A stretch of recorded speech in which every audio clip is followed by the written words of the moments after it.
低克重哈，3.5克，50多米，50-60米，反正这样子。你看，哎，这个真的很舒服。开始。嗨，大家好，欢迎回到白斯纳帕尔大语社频道，我是 Jerry。今天啊是2023年的12月30号，我们又顶着寒风回到了湖上，哈哈哈。就是今天的首要任务，就是开光2024版的Daiwa 旗舰 Steez SVT-W。上一次呢，我们是给大家分享了这个2024版Daiwa Steez SVT-W 的一个开箱哈。我拍的呢是比较戏谑，比较酸啦。那很多朋友呢可能觉得啊不是太爽，为什么你那么酸Daiwa？是不是就是因为你是一个西马诺的铁粉的缘故啊？这里面呢有一部分的原因，但是呢另外一部分原因呢还是怪Daiwa自己。他在官网上面写的清清楚楚，叫这一次 Steez 3代目的升级啊。它是一个所谓叫 Ultimate Casting Design。什么叫 Ultimate？ 就是终极的。那你既然说终极的话呢，我就要以终极的标准来衡量啊，来要求你，对不对？我不能拿一个 Zillion 的或者是一个就是当中的终极啊，来衡量一个终点的终的这个终极评。那这样子的话，我们测评就没有意义了，是不是？今天的气温啊，现在是40度出头一点啊，就是5-6度。然后水温的话还挺高的哈。有个大概6-7度的样子，还挺好的。水色的话呢，还是有一点点的浑，因为前2天又下不停的雨哈。那今天主要任务就是第一呢，当然把它开光啊；第二呢，就是搭配不同的杆子，然后刨不同的饵啊，主要的来实钓啊，体验一下。我现在这个卷线机上面上的线呢，里面是垫了大概20-30米的尼龙线啊，然后大概是3克左右，然后外面是上了大概55到60米左右的一个10磅的，也就是2.5号西格 InvisiX 的浮碳线。杆子的话，我现在第一搭配的就是这个 Megabass 美国版的Destroyer P5 的 F4.5-611X， 然后这个是叫 110 Special 啊，专门用来玩这个 Megabass 的 Vision 110的这个抽艇饵的。那现在非常匹配的就是我们这边的水温季节啊，就是玩这抽艇饵啊，钓得很慢啊。然后待会儿呢还会配一些非常难抛投的一些杆子啊。好，那废话不多说，我们现在就开始吧。好，我们现在抛第一杆，哈哈哈。现在是110的+1，自重的话是14克。我现在是用大概3到4级的那个顶头风，然后我们这个刹车的话从10开始哈，就是基本上它是它的中间值啊，它一共是0到20。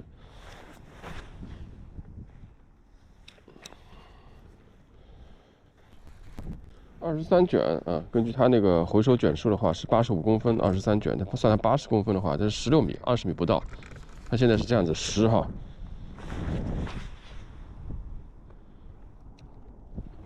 如果我不用拇指，你看拇指停的晚的话，它还是有微草。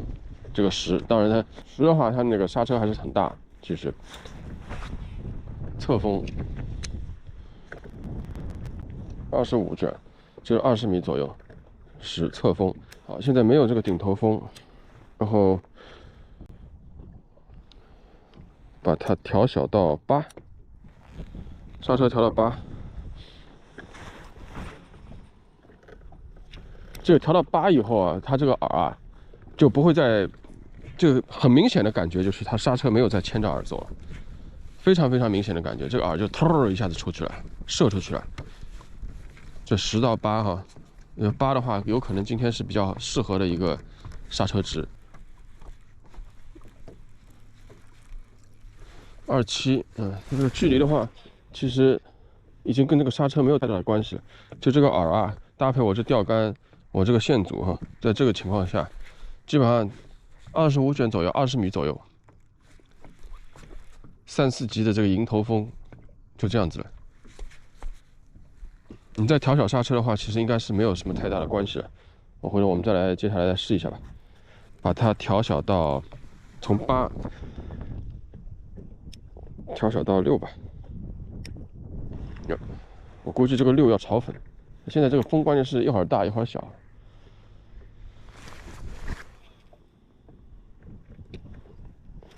基本上没有，拇指稍微干预了一下哈，基本上没有炒粉，中间有一点点浮现。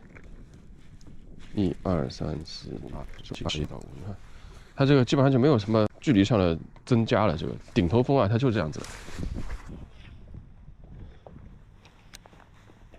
侧风呢，1、2、3、4、是侧风的话，你看这个还是有影响。顶头风它完全是因为风阻的关系哈。侧风的话30圈，30圈的话大概增加了3、4米的样子。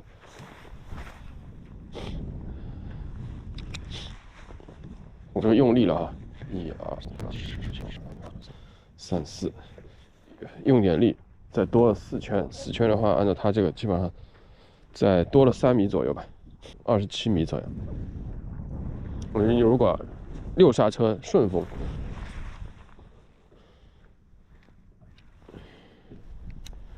刚好顺一下线，这就是43、42、33米的样子。6刹车没啥大风顶头的时候，啊，这个远了，35，哇，这个可以的。啊，它刚才中间有点炒粉，但是它那个2段式吧，它延伸了以后没有让它停下来，所以后面它炒粉自动清掉了哈。这个实际上就是跟那个子龙21版子龙是一模一样的，这个还是非常好的功能，我特别喜欢这个啊。它这个后段延伸啊，不单单是延伸，其实它对你这个减少炒粉也很有好处。你特别是中间炒的时候，你如果停下来的话，它就停在炒的阶段，对吧？你让它继续转，它这边开放式的也比较大嘛，因为。反而它继续转，把那个线啊都带走了。带走以后呢，它就反而就把炒粉自动给清掉了。再调低，4档现在基本上没啥风，没啥风。我操，4档就炒成这样了啊！我勒个去，完全没有拇指干预，这只。不行的，这个是不行的。好，还能减，没事。待会儿4档我刚好顺风抛一下，顶风是绝对不行，这玩意儿也不能发力。好了，这玩意儿炒出来大概有20、30米线啊。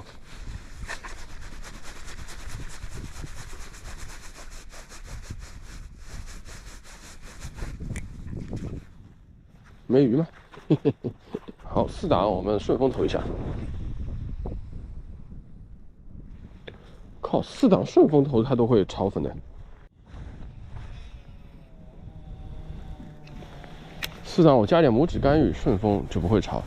这个东西的话还是要拇指干预，也没发力哈。我再把它顶风再抛一下，侧风吧，还是顶风吧。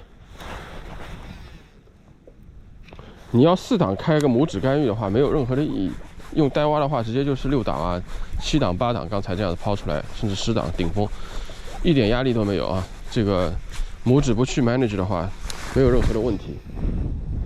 你看它这个侧风的话，我还是要比较多的拇指干预啊，才能够不炒粉。它这个4档的刹车已经挺小了，那这个4档刹车可能对于我这个抛头的这个配置哈，然后再加上+1的这个110啊，就不是特别匹配了。我待会儿拿那个 VIB 啊、金属 VIB 那些小风阻的来试一下。那这个24版 Steez 啊，撞在杆子上的时候，这个握持感啊，这个比一下还是很明显。因为我这支杆子最近一直在配那个21版的子龙，它那个轮廓啊要比子龙还是要小大概几毫米。你别看这个几毫米啊，拿在手里面呢还是感觉得出来的。它的轮子你说要轻，这个是160克，然后我那个子龙的话是日本版，是175克的，所以比它轻个15克。实际上说老实话，真的是没感觉，我是感觉不出来，因为你这15克完全就在你的手掌心里面，就是在它的杠杆的支点上面。当然你必须承认的话，就是像这种低 profile 的轮子啊，这个低型的水滴轮，做这个动作比较多的这个杆子动作比较多的那些呈现的话，还是非常非常的合适。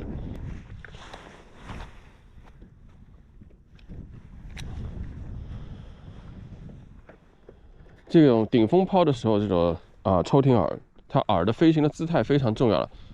所以你在抛投的时候啊，这个选择的这个抛投方式也是非常重要的。你像这种顶风投的话，再加上我是用110这种+1深的啊，就是它舌板比较长的那个饵，那你就不太推荐用这种过顶抛啊什么的。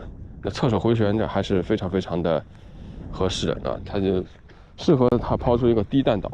低弹道其实它的一个原理啊，它这种说法就是什么？它就是减轻那个线杯的自重。它这个影响的原理就在于你的线杯的自重低了以后，它惯性力确实是减小啊，虽然说减少了不多，但你这样抛投的时候呢，你可以用更小的刹车啊，在保证它不嘲讽的情况下，你可以用更小的刹车，是不是？用更小刹车了以后呢，就是这个刹车对于饵的这个牵引啊就更少，或者说在整个飞行过程中，刹车对饵有牵引的这个时间作用就更短。更短了以后呢，它就这个饵啊就反而就是更容易抛出这个低弹道啊，就跟我们 pitching 时候一样的啊。大家可以看我以前关于这个刹车调教那一期里面，很明显的，像 pitching 这种，你要抛低弹道的话，就是要把那个后拽的刹车把它去掉。那像呆蛙的话啊，特别是它那个磁力刹车、背景刹车一直在那里的啊，不像那个西马诺的那个离心刹车，你如果把机械刹车关掉，然后你那个背景刹车的话，它不到一定的速度啊，它那个没有那个背景刹车，或者是很小背景刹车啊。呆蛙的不一样啊，你如果调在8到10啊什么，那它的背景刹车很大，其实一直存在在那里的哈，就是这样子。所以，但是你那个卷线器的线杯的自重减轻了，开始。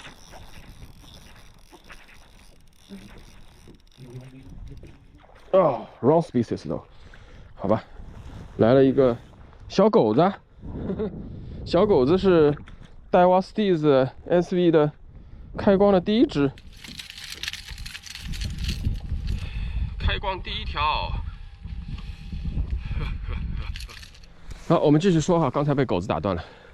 那个啥，就是它所谓的低弹道的一个原理哈，它就是如果能够提高你的整个卷线器的一个防潮粉能力，使得你能够在用不需要比较大的这个刹车力的情况下啊，你也能够来抛投的话啊，这样子的话呢，你就更容易达到它的低弹道。那怎样来让这个轮子有比较好的防炸能力啊？然后你可以用比较少的刹车来抛投呢？减轻这个线杯的自重啊，就是一个很大的方向。那减轻线杯自重，减轻的最终其实上实际的说，应该是减轻这个线杯的总体自重，也就是它装线以后的这个总体自重。那么你要减轻它线杯本身的一个空重啊。然后呢，戴蛙最近几年大家可以看到，在 A2 啊、Steez A2 啊那些，它就把那个线容量它也减少了。那减少以后，你这个线容量我上次跟大家估算过哈，那减少那个20米。14磅碳线的话，那个重量也挺重了哈，所以它就是在这方面努力。那还有呢，像这个 T-wing 的那个导规啊那些这个也是减少你这个潮粉的这个几率哈，增加这个出线的顺滑度主要是。所以这样子的话呢，让你那个抛投低弹道。然后说到 T-wing 导规的话呢，其实这个呢确实。戴蛙跟西马诺上面的一个巨大的一个差别就是它出线口导规的出线口那个孔径大的话，像这个 T-wing 的话不单单是抛投，其实你像那个开杯放线什么的，其实特别是在轻小的饵开杯放线的时候，这个呢也是有比较大的一个影响的哈。现在顶头西风现在是刚好是我调的这个方向。刚才的话就是你反正只要把这个饵的它的姿态调整好像 Megabass 这种的话，它完全就是射出去流线型，风阻很小的。如果你饵的姿态没调整好了，你用的那个抛投方式不对的话还是抛不远，然后容易嘲讽什么的。你要说这个里面有多大是这个卷线器和吊线什么搭配的功劳，当然是有但是这个刹车的功劳有多少？I doubt it。主要还是抛投姿势的关系你这个饵姿势调不对的话，它出去就不对啊。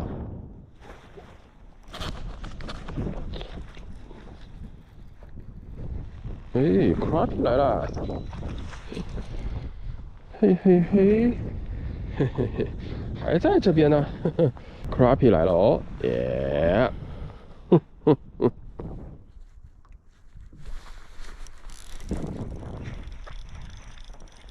这个 XH 的快速卷还是很有用。这什么东西还是个 Crappie。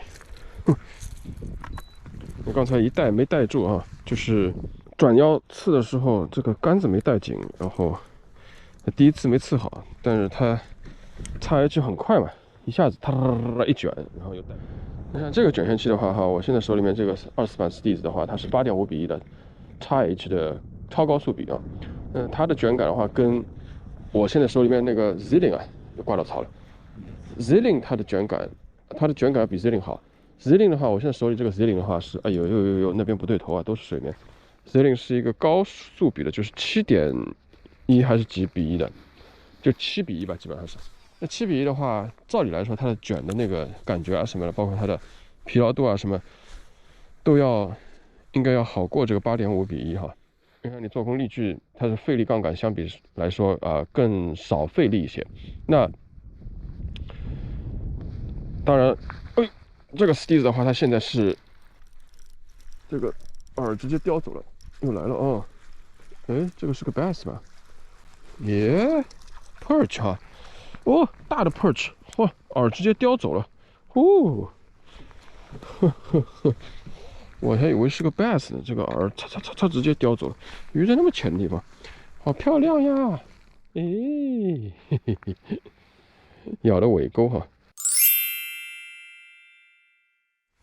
我有一说一哈，它这个卷感的话呢，你要说跟西马诺的那个顶级旗舰那种卷感相比的话，还是有点差别的。它最多就跟 Metanium 的 XH 大概的卷感差不多吧。你要跟那个其他那些Antares 啊，或者是那个 Calcutta Conquest CQ 啊，那个卷感你去比的话，还是很大的区别。我觉得那个是完完全全丝滑啊，真的是像牛奶巧克力在室温20度的时候入口的那种入口即化那种感觉。它这个呢也是巧克力啊，但是呢它那个可能是你相当于是冰过以后的这种巧克力啊，吃在嘴里面呢也是舒服的，但是呢没有20度啊那些25度的时候的这种巧克力那种那么绵密的那种感觉哈。那它跟以前的话是已经有长足的进步了哈。以前的话这个傣蛙真是摇几下，用个大半年的摇起来咔嗒咔嗒咔嗒，他妈像开拖拉机一样。我现在把那个21版的 Zilling 哈换到了这个一样的，刚才 Steez 一模一样的这个Megabass 的110 Special 杆子上面，然后上面也是10磅的线 ，OK。然后第一个感觉就是同样的杆子，同样的轮子啊，差别是很小，但是你可以感觉得出来，比刚才的 Steez 稍微要大那么一点点，高那么一点点啊，就是这个。然后呢，就是很明显的注意到一点，它卷感其实上还是很不错的啊，跟这个 Steez 应该说是不相上下。但是它就抛投的时候，它的声音好像比刚才那个刹车啊，比那个 Steez 的那个刹车要响一些。但 again 这个东西还是2年多不停的用，不停的种鱼，然后基本上也没怎么加过油哈，一天晚上丢在那个船舱里面弄下来，你看这都破皮破成这个样子，这浑身上下全部是伤啊。这个又是新的伤，上一次被钩子刮到了，我真的不怎么爱惜它。反正你再看一下，你看它这个抛投的时候，它的声音比较稍微响一些。但是你说我现在这个调的是多少？26档。这个线杯的话，比刚才要线杯啊，它的直径是34，但我这个装的线其实也不满。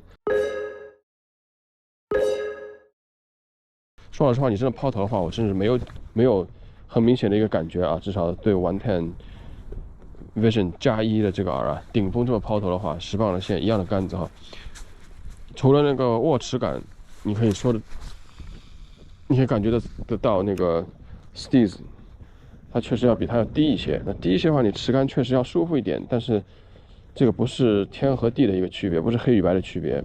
这区别的程度是有限的。同样做手腕动作啊那些做手腕动作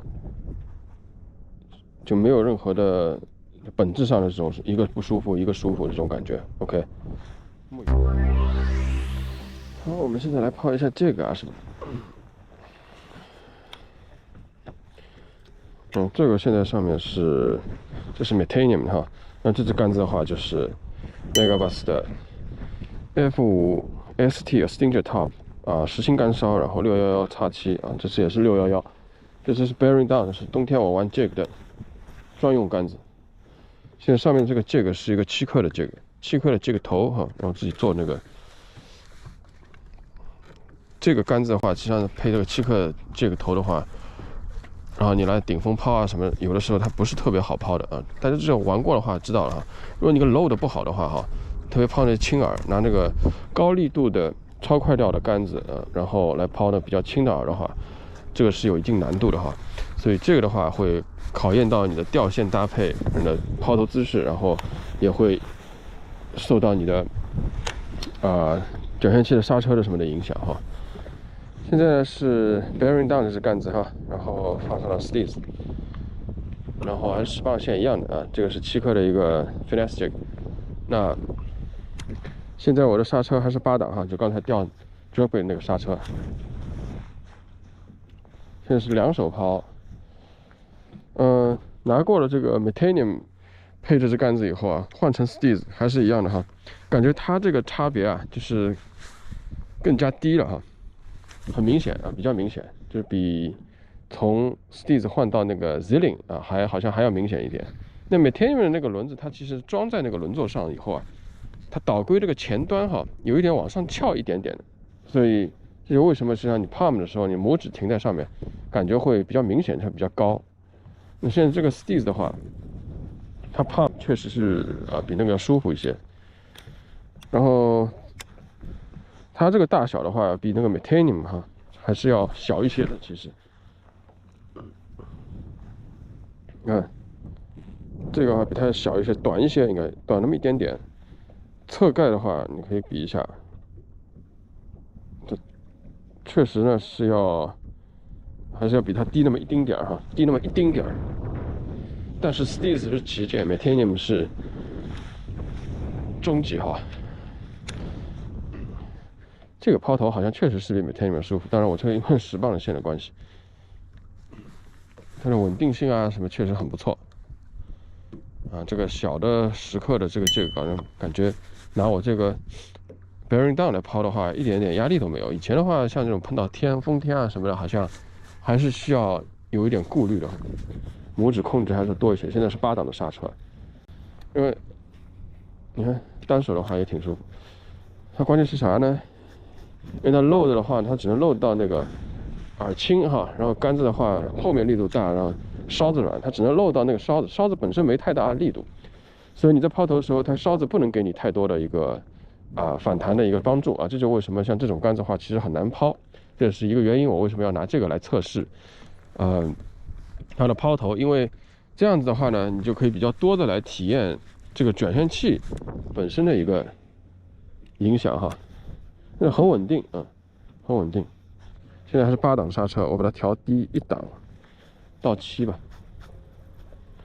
这个 XH 的轮子，说老实话就是一个钓这个钓那些 Texas 啊，钓一些软饵啊，这个是极端的适合哈。还有呢，就是当你用短杆子的时候，你有的时候需要匹配一下它的杆短的杆子长度不足所以你拿一个 XH， 让它卷线更快哈，回线更快，刺鱼啊什么更加的有效。当然，像这种 XH 的话，用在 flipping 重障碍那些也可以哈。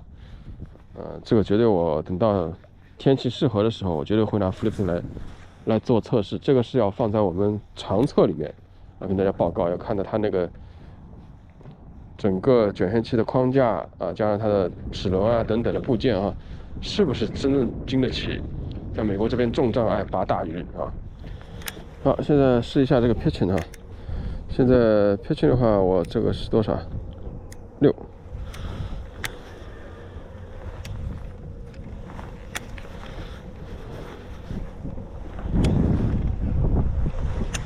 稍微刹车有点大，感觉我要调到4吧。现在还有点顶风而且。这个已经顶风的话要有点干预了哈，拇指要有点干预了。那单蛙的这个刹车的控制度真的还是很好的，这 pitching 还是很舒服的。